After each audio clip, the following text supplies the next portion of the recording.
찬양하시겠습니다. 당신은 하나님의 거룩한 성전, 그 안에 주 성령 계시네. 우리 옆에 사람 얼굴 좀 보세요. 당신을 통하여서 하나님 나라 이 땅 위에 이루어지니. 우리 좀 축복하면서 합시다. 왜 뭐 죄졌어요? 아니면 뭐 기분 나쁜 일 있어? 아니면 화장실 못 갔다 왔어? 왜 이래 얼굴 표정들이? 우리 다시 한번 축복합시다. 당신 하나님의 거룩한 성전입니다 라고 말로 고백한 다음에 우리 함께 찬양합시다. 옆에 사람에게 합시다. 당신은 하나님의 거룩한 성전입니다. 시작. 당신 하나님의 거룩한 성전입니다. 우리 거룩한 성전, 그 안에 주 성령 계시네. 당신을 통하여서 하나님 나라 이 땅 위에 이루어지. 우리 옆에 있는 진짜 손 꼭 잡고 기도해 줍시다. 하나님, 내 옆에 있는 형제자매가 주님 안에서 거룩한 성전 되게 하여 주옵소서. 하나님의 거룩한 공동체를 이루는 하나님의 자녀 되게 하여 달라고 우리 시간 같이 기도했으면 좋겠어요. 함께 기도합시다. 거룩하신 하나님 감사합니다. 하나님, 우리가 주의 자녀로 이 자리에 있습니다. 하나님의 거룩한 성전으로 주님의 거룩한 자녀들로 우리가 쓰임받아 주께 나아가 힘을 얻기 원하오니 하나님 우리와 함께 하시고 오직 주님만이 우리의 주인 되셔서 아버지 하나님 앞에 온전히 세워져 나갈 수 있도록 인도하여 주옵소서. 주님이 우리의 거룩한 성전 되심을 믿습니다. 하나님, 우리가 그렇게 나아가기를 소망합니다. 우리의 연약함, 우리의 죄 많은 것 하나님 앞에 다 드리오니 하나님 우리를 용서하여 주시옵시고 오직 주님의 거룩한 성전 가운데 세워져가는 하나님의 공동체 될 수 있도록 주님 인도하여 주시옵소서. 주님만이 우리의 모든 것 되어 주시옵소서.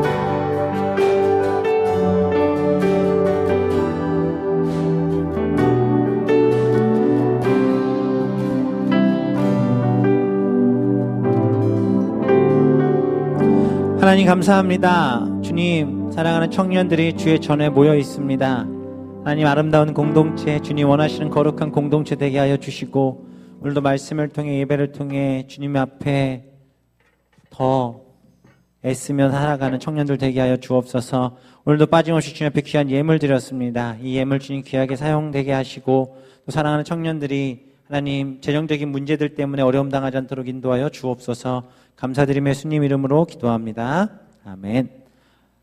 안녕하세요. 잘 지냈어요? 이 스피커가 하늘 위로 올라갔어요. 그래가지고 소리가 되게 뭔가 위에서부터 하나님의 계시가 오는 듯한 그런 느낌이 들기만 하죠. 반갑습니다. 우리 공동체 가운데 하나님께서 오늘도 우리에게 귀한 말씀으로 또 은혜 주시고 채움 주실 줄 믿습니다. 하나님의 말씀 볼까요? 고린도 전서 1장 이제 시작합니다. 오늘부터 이제 고린도 전서를 제가 죽지 않는 이상은 후서까지 쭉 갈 겁니다. 1년 넘게 가도록 하겠고, 바울서신 이제 그 다음에 어떻게 될지 하나님 주시는 대로 또 준비하도록 할게요. 고린도전서 1장 1절에서 9절입니다. 그러니까 오늘부터 주일 예배만 잘 나와도 고린도 전서 후서는 다 읽을 수 있어요. 아셨죠? 최소한 그 정도는 읽자고요. 알았죠? 미리 읽어보면 더 좋고, 다음 주에는 10절부터 합니다. 10절부터. 그러니까 쭉 읽어보세요. 아셨죠? 그리고 11월 마지막 주에 고린도 전서 성경 퀴즈 대회가 있습니다. 저는 한국에서 성경 고사라고 그랬거든요. 시험지 나눠주고 시험 봤어. 그 셀별로 제일 잘 본 셀 거하게 다 몰아주게 하고 막 그랬거든요. 그래서 지금 고민 중이에요. 퀴즈 형태로 할지 아니면 고사 형태로 할지. 제가 시험지 딱 만들어서 드립니다. 한국에서 여러분 시험 본 사람들 있으면 보는 순간 하기 싫어질 거예요. 그런데 아무튼 여러분 잘 들으시면 되고요. 미리 그 셀별로 좀 잘 준비했으면 좋겠는데 이따 얘기하겠습니다. 1절부터 읽겠습니다. 1장 1절 읽겠습니다. 하나님의 시작. 하나님의 뜻을 따라 그리스도 예수의 사도로 부르심을 받은 바울과 형제 소수대네는 고린도에 있는 하나님의 교회 곧 그리스도 예수 안에서 거룩하여지고 성도라 부르심을 받은 자들과 또 각 처에서 우리의 주 곧 그들과 우리의 주 되신 예수 그리스도의 이름을 부르는 모든 자들에게 하나님 우리 아버지와 주 예수 그리스도로부터 은혜와 평강이 있기를 원하노라.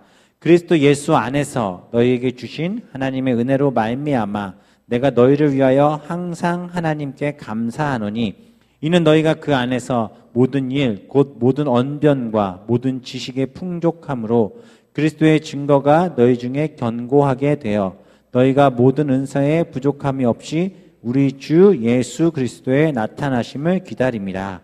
주께서 너희를 우리 주 예수 그리스도의 날에 책망할 것이 없는 자로 끝까지 견고하게 하시리라. 너희를 불러 그의 아들 예수 그리스도 우리 주와 더불어 교제하게 하시는 하나님은 미쁘시도다. 아멘. 좋은 소식과 나쁜 소식이 누군가 여러분한테 와서 야, 좋은 소식 있고 나쁜 소식 있어. 뭐부터 들을래? 하면 뭐 들어요? 좋은 소식부터 듣는다. 손 들어보세요.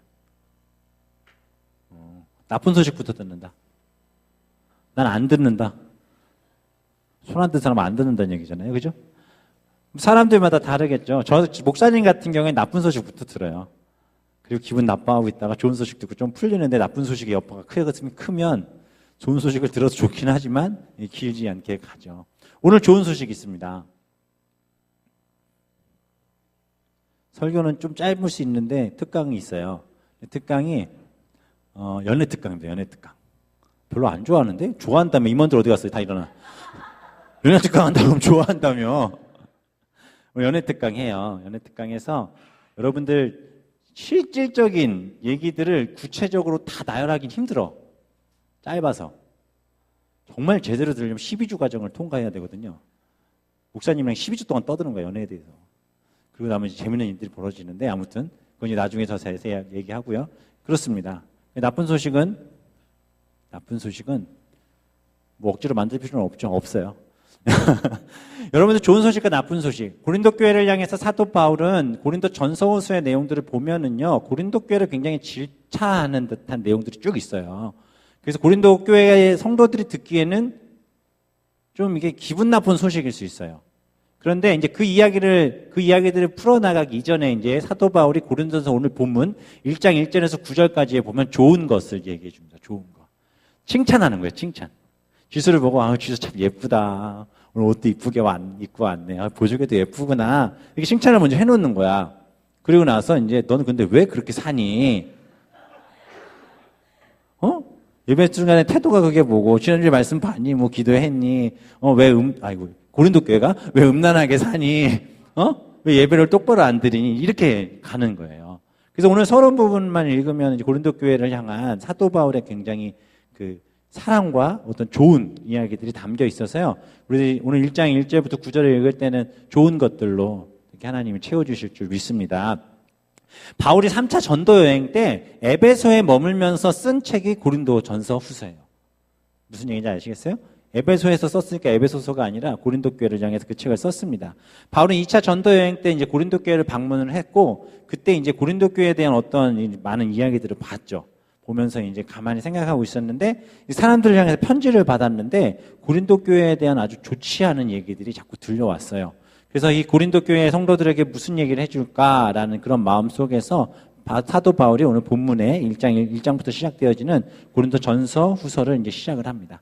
사도 바울이 쓴 서신서들이 굉장히 많은데요. 그 중에서 빅3를 뽑으라고 그러면 3권 뽑을 수 있는데 뭐냐면, 맞춰보세요.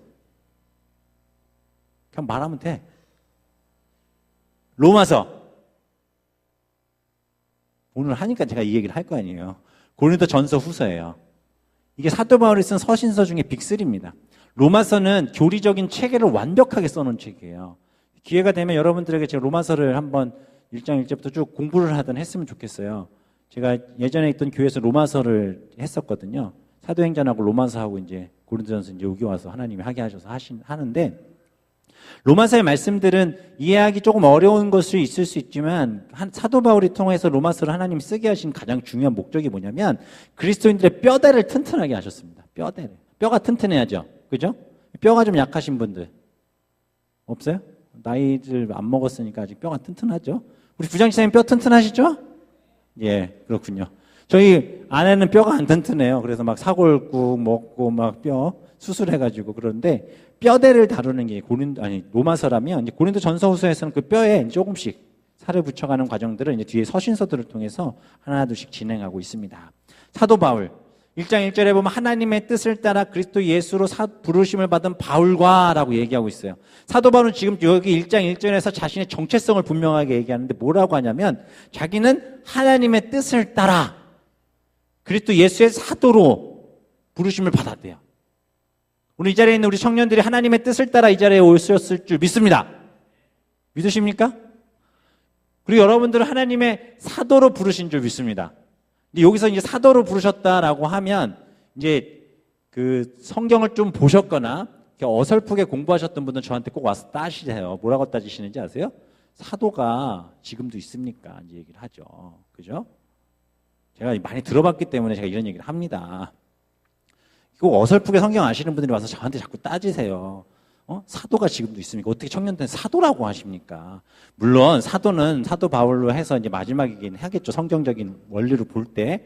여러분들은 사도에 대한 그 의미를 여러분들이 가지고 있어야 합니다. 사도라 함은 하나님의 부르신 가운데 이 세상 가운데 살아있는 그리스도인들을 저는 얘기한다고 얘기합니다. 제자라고도 볼 수 있고 어떤 성도라고도 부를 수 있지만 물론 깊은 의미로 보면 굳이 따지자면 사도라고 할 수는 없겠죠. 그러나 중요한 것, 사도 바울과 동일하게 그리스도 예수 안에서 하나님의 뜻을 따라 오늘 여러분들을 부르셨기에 여러분들은 사도라 칭함을 받을 수 있는 하나님의 사람들입니다.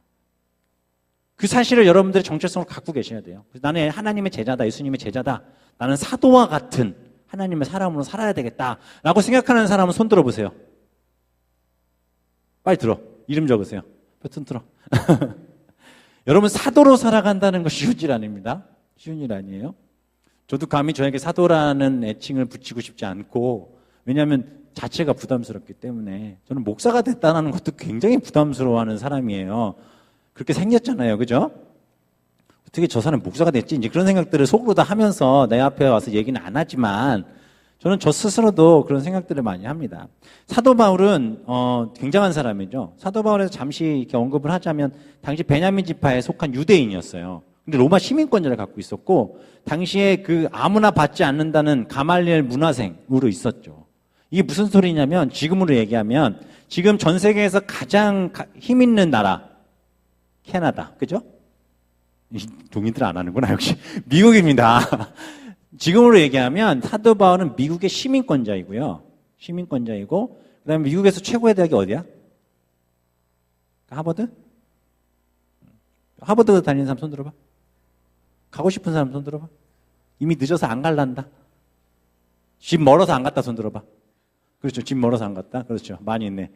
하버드를 수석으로 대학원까지 수석으로 졸업하고 전 세계에 가장 유명하고 가장 권위 있는 석학에게 1대1로 사사받은 그 정도 수준의 레벨의 학문의 지식을 갖고 있던 게 사도 바울이에요. 배경적으로나 학문적으로나. 거기다가 혈통은 미국에서 가장 힘 있는 혈통이 그 가문이 뭐예요? 부시 가문이랑 케네디 가문들이잖아요. 그 가문에 속한 사람인 거예요. 뭐가 부럽게, 뭐가 뭐 겁먹을 게 뭐 있겠어. 당시 상황으로 봤을 때. 유대인이지만 로마 시민권을 갖고 있었기에 로마인들조차 함부로 못했고 유대인도 로마 시민권을 갖고 있으니까 또 함부로 못했고 사도 바울은 정말 하나님이 쓰시기에 좋게 세팅을 해놓으신 사람 같아.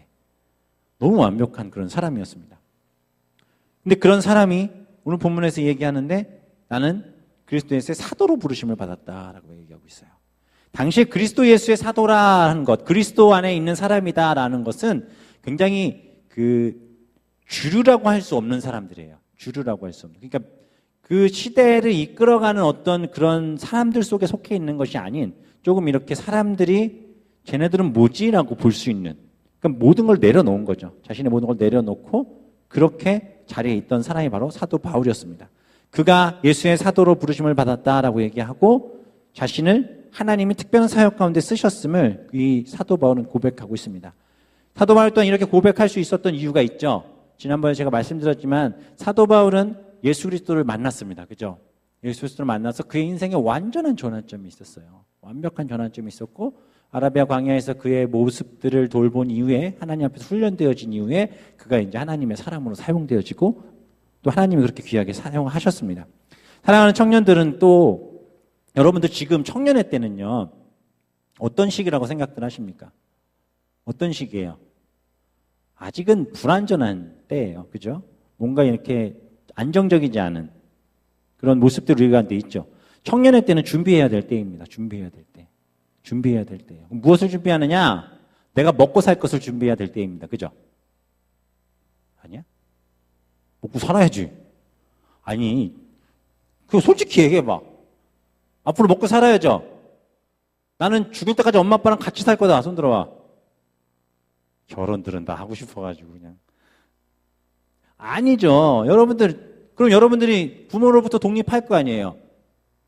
독립해도 부모님한테 손 벌릴 건 아니잖아요. 그죠? 그럼 그 준비해야 되는, 뭘 하려고? 먹고 살 거 준비하려고 하는 거잖아요.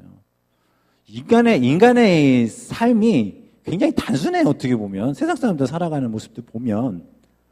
일하고, 벌고, 놀고, 먹고, 쉬고, 자고, 눈 뜨면 또 일하고, 먹고, 자고, 뭐 이렇게 계속. 여러분들 대학교 왜 갔어요? 대학 왜 갔어요? 몰라요? 왜 갔는지? 여러분 직장에 왜 다니고 있어요? 먹고 살려고 다니고 있잖아. 대학 가고 이렇게 공부하는 친구들은 어떻게 하려고? 더 잘해서 더 많이 벌라고? 아니야? 굉장히 거룩한 공동체입니다, 우리는. 제가 무엇을 얘기하려고 하냐면, 여러분들은 준비돼야 되는데, 과연 그게 우리 인간의 본질로의 삶일까요? 하나님이 이 땅에서 생육하고 번성하여 땅에 충만하라라고 말씀하셨을 때 잘 먹고 잘 살아라라고 하나님이 과연 우리를 창조하셨을까요? 라는 질문입니다. 스스로에게 한번 던져보세요. 하나님, 나는 뭐 하죠? 나는 어떻게 살아야 합니까? 바울은 하나님이 전적으로 선택하셨어요. 바울의 어떤 준비됨이나 바울의 어떤 상황이 아니었죠. 바울이 하나님을 믿으려고 작정했습니까? 바울이 예수님 앞에 무릎 꿇고 회개하려고 작정했기에 예수님이 그 앞에 나타나셨습니까? 아니에요. 그럼 바울이 배운 학문들은 어떻게 하고? 갑자기 하루아침에 졸지에 예수님이 그를 선택하신 그 이유가 무엇이냐? 이걸 이제 머리 깊이 아프게 생각하면은 답답해지지만 단순하게 생각합시다. 옆에 있는 지체에게 얘기하시오. 나 영어 아니야? 옆에 있는 지체에게 말하세요. 하나님은, 빨리 옆에 사람 봐. 하나님은 당신이 어떠하든 너를 선택해서 너를 사용하시기로 작정하셨어. 믿으십니까? 사도 바울은 하나님이 그냥 선택하셨어요. 그리고 그를 사용하시기로 작정하셨어요. 사도 바울이 배운 건 뭐냐면 예수 그리스도를 아는 진리라고 하기보다는 세상적인 것들이었어요. 세상적인 학문과 세상적인 백그라운드였죠. 사도 바울이 그가 가말리엘의 문화생으로 율법에 아주 정통한 자로 그가 그 모든 것을 배운 이유가 예수 그리스도 때문에 배웠을까요? 그는 그것을 똑바로 배웠기 때문에 누구를 핍박했냐면 예수 그리스도를 핍박했습니다. 정확하게 율법에 서 있던 자였기 때문에 그 율법과 어긋난 그리스도인들을 치러 다닌 게 사도 바울이었어요. 그런데 그 바울을 하나님이 들어 쓰십니다.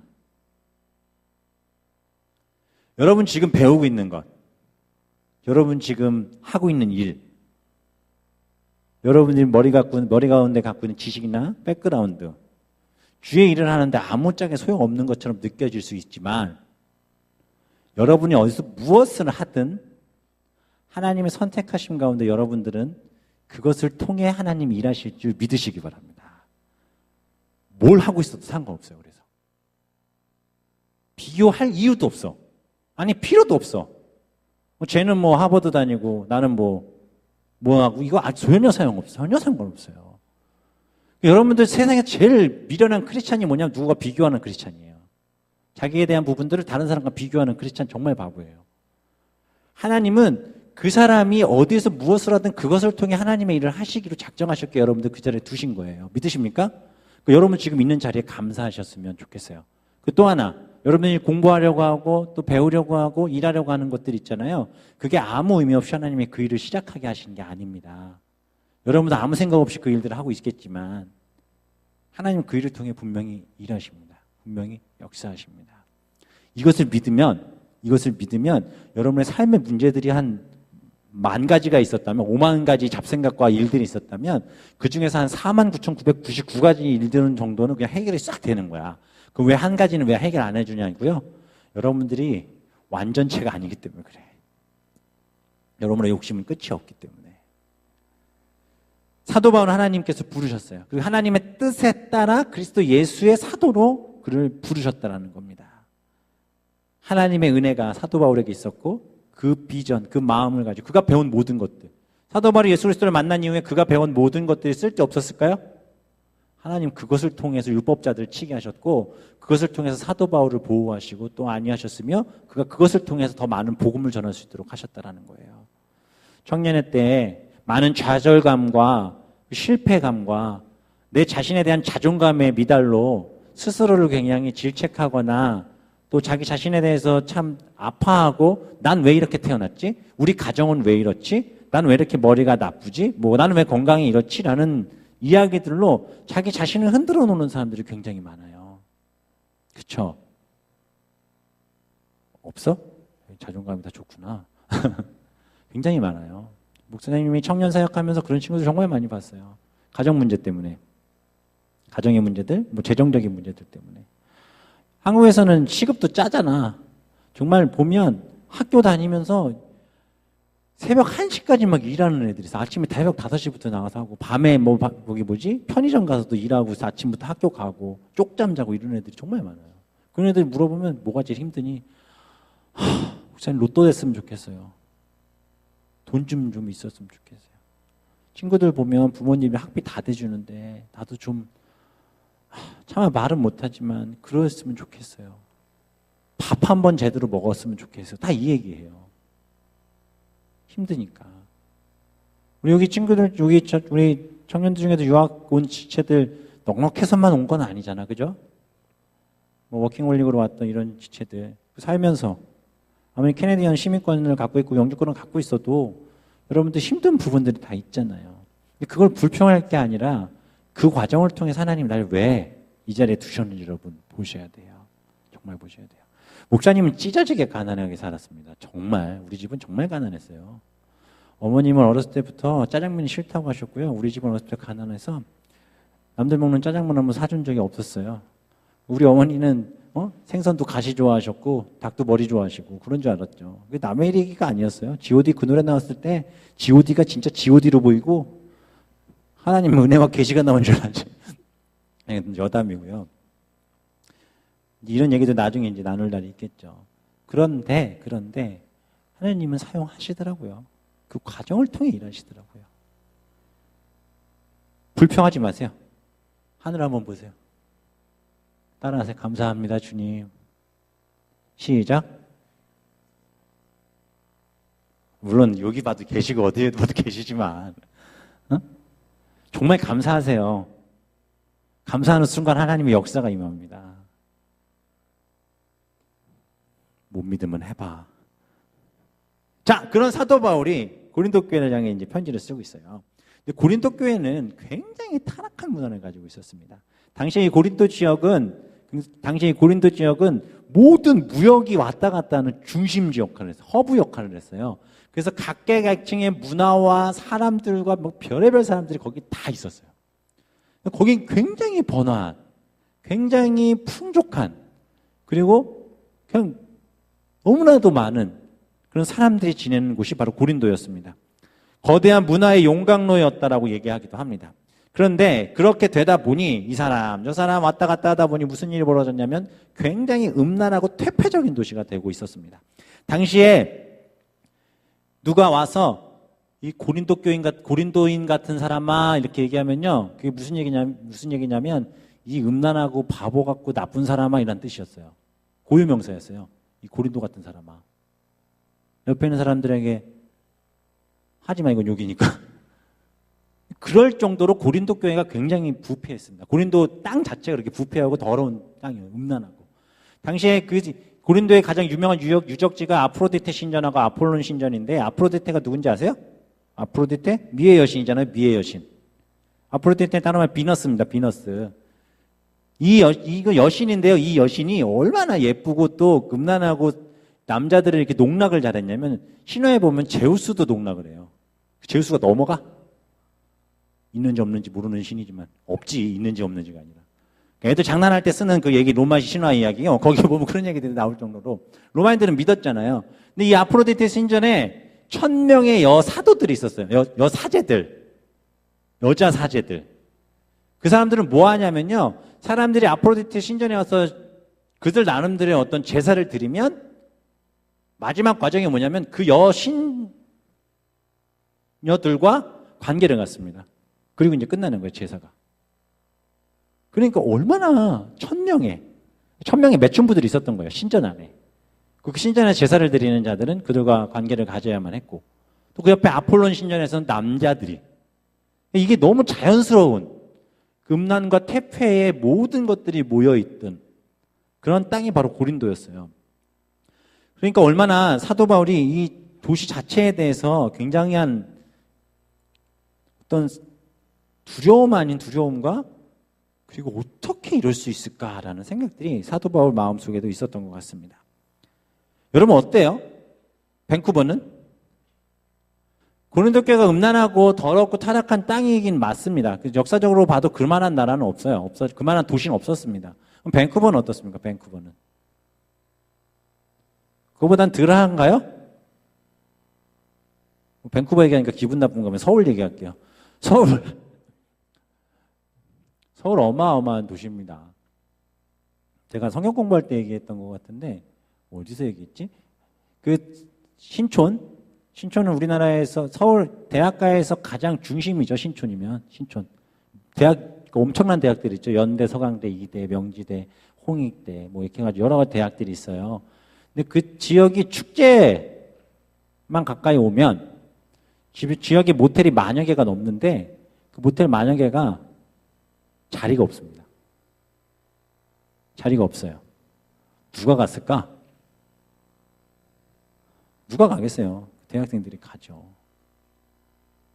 고린도 교회의 문제가, 고린도 그 도시의 문제가 그 도시만의 문제가 아니라 지금 이 시대를 살아가고 있는 우리의 도시를 반영하고 있다는 거 우리는 기억하셔야 합니다. 음란의 역사, 음란한 부분들, 많이들 숨기려고 들죠. 숨길 수 없는 문제더라고요. 하나님은 더럽고 음란한 일을 하는 행위들에 대해서는 다 드러나게 하십니다. 여러분들, 이런 부분들, 그런 고린도 교회를 향해 사도 바울은 오늘 편지를 쓰는데 고린도 교회를 향해서 뭐라고 하냐면 하나님의 교회라고 얘기하고 있어요. 고린도에 있는 하나님의 교회, 곧 그리스도 예수 안에서 거룩하여지고 성도라 부르심을 받은 자들과 라고 얘기하고 있습니다. 여기서 사도 바울은 교회의 정의를 고린도 교회를 이야기하면서 교회의 정의를 얘기하고 있는데 교회란 무엇이냐? 교회는 즉 하나님의 교회를 얘기하는데 하나님의 교회는 무엇이냐? 그리스도 예수 안에서 거룩하여지고 성도로 부르심을 받은 자들이 모여 있는 곳이에요. 다시 읽어드릴게요. 하나님의 교회는 그리스도 예수 안에서 거룩하여지고 성도라 부르심을 받은 자들이 모여 있는 곳. 그곳이 바로 교회입니다. 여기는 밴쿠버 순복음 교회입니다. 제가 여러분들에게도 하나님의 성전이고 하나님의 교회라고 말씀드렸죠. 그럼 여러분들은 무엇을 갖추고 있어야 되냐면 그리스도 예수 안에 있어야 돼요. 여러분의 모든 삶이 그리스도 예수 안에서 있어야 할 줄 믿습니다. 그리고 거룩하여지고, 거룩한이 아니죠. 거룩하여지고 성도라 부르심을 받아. 성도는 거룩한 하나님의 사람들, 제자들을 얘기하는 것인데 여러분들 교회라는 것은 그리스도 예수 안에서 거룩하지고 성도로 부르심을 받은 자들이 모여 있는 곳이에요. 여러분들을 이야기하는 거죠. 이렇게 모여있는. 그것을 교회라고 얘기하고 있습니다. 그리스도 예수 안에서. 왜 그리스도 예수 안에서라고 이야기하겠습니까? 제가 두 번째 그 설교할 때 말씀드렸었어요. 왜 그리스도 예수 안에서인지. 여러분들을 크리스찬이라고 불리울 수 있게 하신 하나님의 그 사랑의 이유가 뭐죠? 왜 그리스도 예수 안에서야만 하죠? 왜 그리스도 예수 안에서야만 해요? 여러분들을 누가 살리셨기 때문에 여러분들의 몸과 여러분들의 삶은 예수 그리스도의 것입니다. 인정하세요. 인정하세요. 여러분들의 삶은 예수 그리스도의 것입니다. 이거 되게 쉬운 인생 사는 방법이야. 인생 어렵지 않아. 난 예수 그리스도 거야 라고부터 생각하면 거기서부터 시작하면 돼요. 그냥 다 주님 앞에 맡기시면 돼요. 주님이 여러분들을 핏값으로 사셨잖아요. 죽을 수밖에 없는 죄인이었던 여러분들 예수 그리스도의 피로 여러분들을 사셨잖아요. 여러분들 그리스도 예수 안에서. 이건 무슨 얘기냐면 어떤 특별한 권리인 거예요. 누가 아무도 여러분들을 건드릴 수 없는 보호막 같은 거예요. 세상의 사단이 여러분들을 미혹하고 넘어뜨리려고 해도 여러분들이 외치면 돼요. 난 그리스도 예수 안에 있는 하나님의 사람이다. 물러가라. 그러면 없어지는 거예요. 믿음으로 외치고 선포하는 것. 내가 그리스도 예수 안에 있는 하나님의 사람이다라고 선포하는 것에서부터 여러분의 삶의 문제들은 해결되어지는 겁니다. 이것이 인정되어지고 이것을 믿을 때 우리의 몸과 삶이 거룩해질 수 있어요. 거룩은 뭐예요? 구별되어진 세상과는 다른. 왜 달라? 여러분 그리스도 예수 안에 있으니까. 세상 안에 있으면 거룩해질 수 없죠. 고린도 교회 안에 있으면 그래도 거룩할 수 있지만 고린도 땅에 있는 것으로 거룩해질 수는 없는 거예요. 여러분들은 예수 그리스도 안에 구별되어진 하나님의 사람들입니다. 이것은 여러분들에게 주신 하나님의 선물이며 또한 사도 바울이 자신의 인생을 돌아볼 때 고백할 수 있었던 것이에요. 그래서 또 말하죠. 각처에서 우리 주 곧 그들과 우리의 주 되신 예수 그리스도의 이름을 부르는 모든 자들에게 다음 보여주시겠어요? 하나님 우리 아버지와 주 예수 그리스도로부터 은혜와 평강이 있기를 원하노라 얘기합니다. 그리스도 예수 안에 있을 때 하나님이 우리에게 무엇을 주시냐면 은혜를 허락합니다. 은혜가 뭐예요? 은혜가 뭐야? 혹시 은혜 있냐 여기? 가면 교회마다 은혜라는 애 한 명씩 꼭 있던데 내 친구 중에 은혜 있다. 그 사람 이름이 은혜가 아니죠. 은혜라 함은 값없이 주신 것. 예수 그리스도가 여러분들의 죽을 수밖에 없는 걸 살리신 이게 은혜예요. 은혜. 그러면 사도 바울이 또 한 얘기 제가 다시 말씀드리는 거. 이거 왜 자꾸 목사님이 강조하냐면 여러분들 그리스도인이라면 이거 기본적으로 여러분 마음에 머리로 아는 게 아니라 가슴에 세팅이 돼 있어야 돼. 그래야 흔들리지를 않아요. 고린도 교회 뒷부분부터 계속 이제 뭐라고 할 거야, 사도 바울이. 계속 뭐라고 할 건데요. 그 전에 고린도 교회를 향해서 사도 바울이 계속해서 얘기하는 게 뭐냐면, 너네들의 정체성은 예수 그리스도 안에 있을 때, 너네는 그리스도 예수 안에 있을 때, 예수 그리스도로부터 너희들의 삶이 시작됐다는 것을 자꾸 강조하는 거예요. 은혜 받은 자에게 평강이 있습니다. 은혜 받은 자에게 삶의 평안이 있습니다. 샬롬의 은혜가 있을 줄 믿습니다. 왜 은혜 받으면 평강이 있느냐? 은혜 받았다는 건 뭐야? 내가 지은 죄에 대한 모든 것들이 해결됐잖아. 목사님이 어렸을 때, 얘기해도 되나? 그 어머니가 TV 위에다가 저금통을 놓으셨어요. 100원짜리 500원짜리 넣어놨어. 어떻게 했냐면 학교 갔다 오면 심심하잖아. 그래가지고 쪽집게 긴 걸 가지고 딱 집어넣어서 이렇게 살짝 눌러서 100원짜리 하나씩 빼기 시작했죠. 되게 무겁거든요. 어느 순간 다시 빼놓았더니 동전이밖에 없는 거야. 그리고 어떻게 했냐면 흔적을 남기면 안 되겠다. 뭘 채워놓을 수도 없고. 그래서 숨겼어요. 그리고 어머니가 들어오셨죠? 평소엔 인사도 잘 안 했는데 들어오죠. 어머니 오셨어요. 엄마 다녀오셨어요. 그러고 이제 들어가서 방에서 이제 덜덜덜 떨고 있는 거예요. 엄마가 이렇게 딱 진웅아 그러면 네 그러고 나가면 밥 먹어 그러면 밥 먹으면서도 막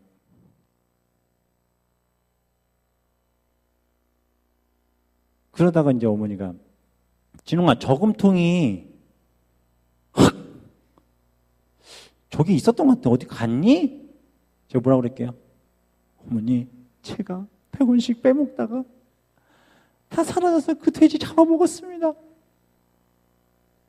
빨간 그 돼지 맛있게 먹었습니다. 내가 이렇게 얘기했을까? 다 해봤나 봐. 어떻게 알아? 봤어 나? 몰라요?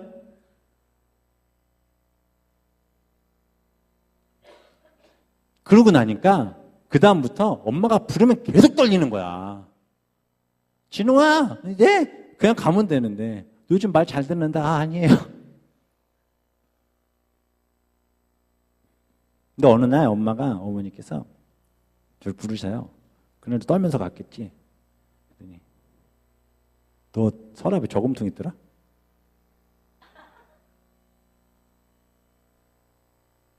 왜 그랬어? 물어보시는 거예요. 그래서 또 이제 살짝 거짓말을 했죠. 퍽! 왜 그랬어? 그게 퍽! 맞았어요. 진짜 비 오는 날 먼지나게 맞고 그 돈 채워놓으라고 엄마가 막 그러시기도 했지만 채울 수는 없죠. 맞았어요. 엄청 맞고 이제 혼났어요. 혼나고 끝났어. 제가 그 저금통에서부터 자유해진 날이었습니다. 해결됐잖아. 제가 무슨 얘기 드리려는지 알겠어요? 무슨 얘기 드리는지 알겠습니까? 이것과 비교할 수 없는 죄에 묶여있는 게 여러분들이었어요. 주님이 여러분 때려서 용서하신 것도 아니고 본인이 예수님이 직접 십자가에 달려 죽으심으로 우리의 죄를 용서하셨다. 이건 부모도 그렇게 안 해. 부모도 그렇게 안 해요.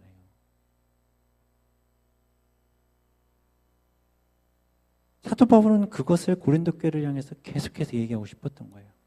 그러면서 이제 4절로 넘어가면 사도 바울이 이제 얘기하면 그리스도 예수 안에서 너에게 주신 하나님의 은혜로 말미암아 내가 너희를 위하여 항상 하나님께 감사한다.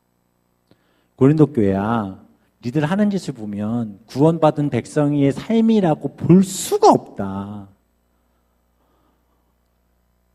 하나님이 살아계셔서 너희들을 심판하시기로 작정하셨다면 지금 너희 이 고린도 땅 가운데 누가 살아있겠느냐.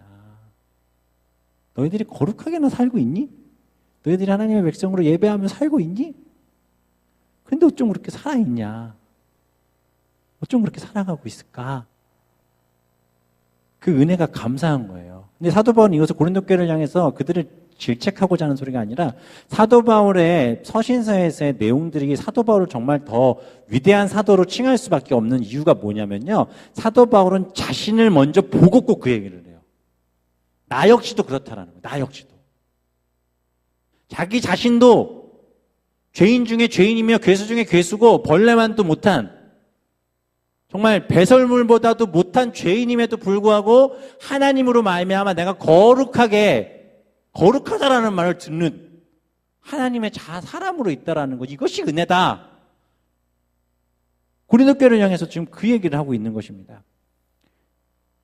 이는 너희가 오직 그 안에서 모든 일 곧 모든 언변과 모든 지식의 풍족함으로 그리스도의 증거가 너희 중에 견고하게 되어 너희가 모든 은사에 부족함 없이 우리 주 예수 그리스도의 나타나심을 기다림이라 라고 말하면서 그들에게 주신 것들을 얘기하시는 거예요. 그렇게 죄 많은 죄인이며 그렇게 거룩하지 못한 존재들이지만 너희들에게 은사를 주셨고 또 너희들을 견고하게 만드시는 하나님의 그 사랑, 그것이 너희 가운데 있지 않느냐 라고 말씀하고 계십니다. 그리고 중요한 말이죠. 예수 그리스도의 나타나심을 기다려라. 기다림이라. 예수 나타나심 기다림이라. 여러분들, 구원받은 하나님의 백성들은 어떤 사람들이어야 되겠다고 생각하십니까? 구원받은 자의 모습이라면 여러분이에요. 금욕주의를 하던 그 사람들처럼 그렇게 사는 사람들 아니고 그냥 여러분 구원받은 하나님의 백성들이잖아요. 여러분들, 우리는 목사님 포함해서 우리는 지금 누구를 기다려야 합니까? 예수 그리스도를 기다려야죠. 이 땅에 존재하는 최후의 마지막 예언은 그치고 없습니다. 모든 예언은 없습니다. 이제 더 이상 예언이 있을 수가 없어요. 근데 하나의 예언만 아직 남아있죠. 뭡니까? 주님 다시 오신다는 겁니다. 주님 다시 오신다는 것. 이 예언만이 남아있습니다. 이 예언은 분명 성취됩니다. 저는 개인적으로 기도할 때 주님 오실 날에 대해서 이제 고대하며 기도하잖아요. 그럼 나는 항상 기도하는 게 죄 짓고 있을 때만 안 오시면 좋겠다. 그런 생각을 들죠. 항상 거룩하게 살 수는 없으니까. 여러분, 주님 언제 오실지 모릅니다. 목사님이 늘 강조하는 게 뭐예요? 애쓰자잖아요. 애쓰자. 애쓰세요. 애쓰세요.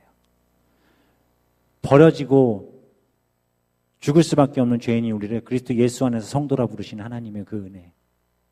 주님 다시 오실 그날 우리가 죄 가운데 죽을 수밖에 없고 죄 가운데 정말 헤매고 있을지라도 그 죄와 동화되어져서 그렇게 살아가는 것이 아닌 죽도록 부딪히며 싸움하고 애쓰는 난 예수 그리스도의 사람이다. 이것을 붙들고 하나님 앞에 세워져가는 우리 청년들이 되시기를 주님의 이름으로 축원합니다. 주께서 너희를 우리 주 예수 그리스도의 날에 책망할 것이 없느라 끝까지 견고하게 하시리라. 책망할 것이 없을까요? 여러분 지금 주님 오시면 여러분한테 잘했다고만 하실까요? 아니죠. 9절 너희를 불러 그의 아들 예수 그리스도 우리 주와 더불어 교제하게 하신 하나님은 미쁘시도다. 예수 그리스도를 믿고 구원받은 하나님의 사람들을 향한 하나님의 정말 너무 아름다운 예수 그리스도의 정말 아름다운 사랑의 고백 중에 하나가 저는 미쁘시도다라는 단어라고 생각하거든요. 미쁘시도다는 뭐냐면 신실하시다는 거예요. 신실하시다. 한 번 한 약속은 절대 지키시겠다는 거예요. 어떤 상황이어도. 주님이 우리에게 하신 약속이 뭐예요? 그리스도인들에게 하신 약속이 뭐예요? 내가 너희를 구원했다라는 거잖아요. 내가 너희를 구원했다라는 거. 그리스도인답게 삽시다. 그리스도인답게 삽시다. 죄 많고 잘못한 거 많아요. 고린도 교회 많습니다. 정말 많습니다. 그러나 그들을 사랑하신 예수님 하나님께서 사도 바울을 통해 그들에게 이제 이야기하시는 거예요. 고린도 교회를 향해. 여러분 사랑 안 하면요 때리지도 않습니다. 사랑 안 하면 그냥 그렇게 관심 없으면 알아서 하라고 그래요. 무슨 얘기인지 아시겠어요? 목사님이 여러분들을 사랑하지 않고 여러분들을 기도하지 않으면 여러분들이 무슨 짓을 해도 난 신경 안 쓰면 땡이야. 근데 그럴 수 있나? 없죠. 부모들도 마찬가지잖아요. 부모님들도. 사랑하기 때문에. 사도 바울도 하나님의 말씀을 듣고 고린도 교회를 아니 이렇게 더러운 지역에 있는 그 교인들 그렇게 또 살아가고 있는 그 교인들을 향해 하나님 그들을 사랑하시기 때문에 고린도전서 후서를 통해 이제 매를 드십니다.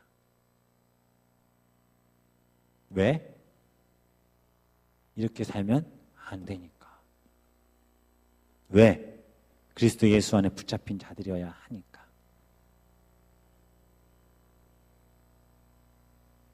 우리 하나님의 예랑이는요 밖에 나가서 아무리 더럽게 하고 다녀도 그지같이 하고 다녀도 제 애들이에요. 걔네들이 난 엄마 아빠 싫어! 하고 도망가도 걔들은 내 애들이야. 우리 박진수 부장집사님이 얘네들 우리 애들입니다 이렇게 데리고 가셔도 그럴 수가 없어요. 왜? 그 아이들은 내 새끼니까. 내 새끼니까. 주님 오늘 여러분들에게 말씀하십니다. 내 거야. 불가능하심 없습니다. 여러분의 인생을 볼 때, 여러분의 삶을 볼 때, 뭐, 더럽고, 음란하고, 막 생각하는 거, 막 난리도 아닌 사람들이 있을 수 있지만, 하나님은 여러분들에게 말씀하십니다. 넌 내 거야. 여러분 삶에 힘든 일, 불가능한 일, 말이 안 되는 일, 이루어질 수 없는 일, 아무리 많아도, 전능하신 우리 주 하나님이 여러분들의 그 문제들을 해결하시고 여러분들을 괴롭게 하고 힘들게 하는 모든 문제들 가운데 말씀하실 거예요. 어디 감히 내 자식을, 내 거를 너희들이 휘두르려고 하느냐라고 말씀하실 겁니다. 고린도 교회를 향해 사도 바울이 서론에서 이야기하는 건 뭐냐면 너네들 정말 형편없지만 너넨 내 거야. 그 얘기를 이제 전해주려고 하는 겁니다. 사랑하는 청년들, 주님 것입니다. 믿으십니까? 옆에 있는 지체에게 이렇게 얘기합시다. 넌 주님 거야. 넌 내 거야라고 하면 안 돼. 넌 주님 거야. 주님의 말씀 의지합시다. 주님의 약속 붙듭시다. 주님이 능히 이기게 하십니다. 아셨죠? 우리 찬양하고 기도합시다.